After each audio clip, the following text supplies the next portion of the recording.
I believe early detection is the key. It seems like now it's not if, but when you'll develop cancer of some kind, but you don't necessarily think about it when you're in your early 20s. This early diagnosis could be the difference between literally life or death. Had I not done the scan, I would have had no idea. I wouldn't have been sitting here, had no idea that anything was wrong in my body at this point.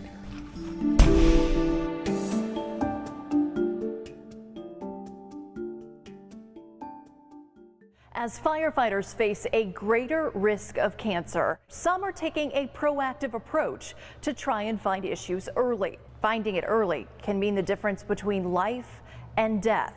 And there is one easy, affordable way to catch problems early, saving lives. My favorite part of the job is helping people. I do get a sense of accomplishment when people call us on their worst day of their lives, and we can come in and we at least try to make their day better, or make them better, take care of them, or save their lives, save their property. I'm Justin Ratcliffe with Roanoke County Fire and Rescue. My dad, he's been a volunteer firefighter since the 70s, as well as my uncle. I grew up visiting my dad at the firehouse a lot, sitting around in the trucks, and it's kind of what I knew that I wanted to do. Obviously a lot of risks when you're a firefighter. Talk to me about that. It's inherently dangerous on the job and off the job too. There's the obvious hazards of running into burning buildings and sitting on the side of roads for car accidents and being exposed to a lot of infectious diseases and whatnot, but also outside of the job, just coming back here into the stations, we're exposed to a lot of things that people aren't normally exposed to. There's a lot of research out now that suggests that our protective gear that's been protecting us through these fires and stuff like that are actually causing cancers in firefighters. Cancer is a leading cause of death among firefighters, and research suggests firefighters are at a higher risk of certain types of cancers. It seems like now it's not if, but when you'll develop cancer of some kind, but you don't necessarily think about it when you're in your early 20s. My name is Dwayne Knoll, and I'm the president of the Roanoke Firefighters Association, Local 1132. We've lost what I would say more than our fair share here in the city of Roanoke, in the Roanoke Valley, to occupational cancer. There for a while it seemed like it was becoming a frequent event. I was like, oh, so-and-so has cancer, oh, there's another one, there's another one. So it's definitely hit home. That's why it's so important to catch problems early. United Diagnostic Services sets up screening events across the country.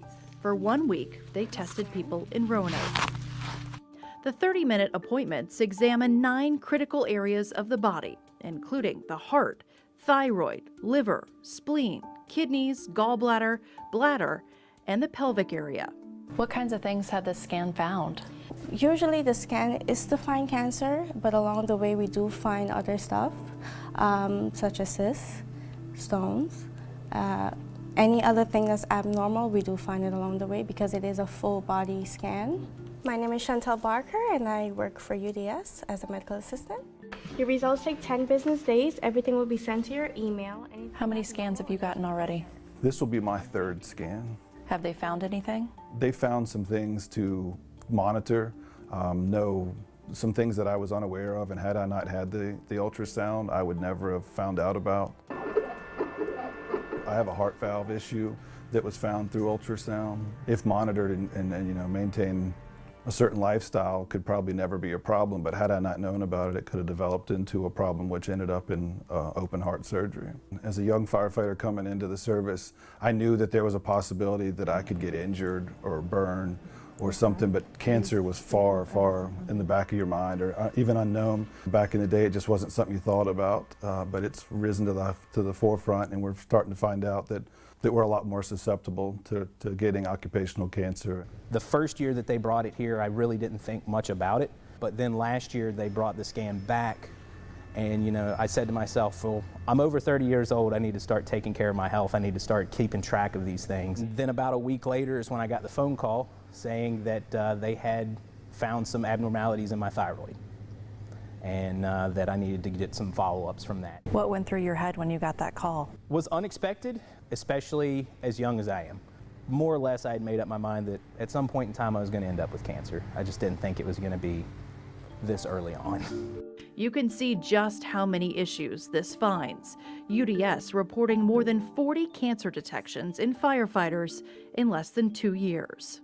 It seems to be thyroid cancer is becoming fairly prevalent in the fire service, and thyroid cancer is typically one of those that it's not early detected unless you go looking for it.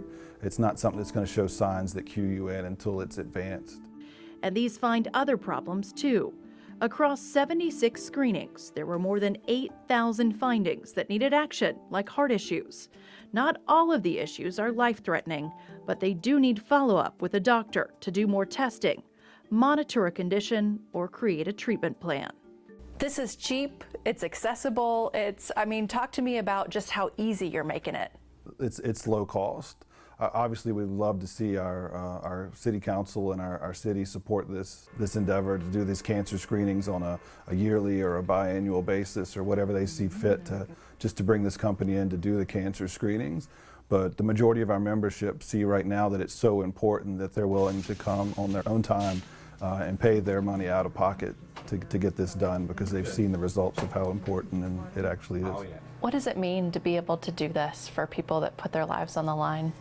It means a lot because we are helping the first responders. We are helping people who are out there risking their lives.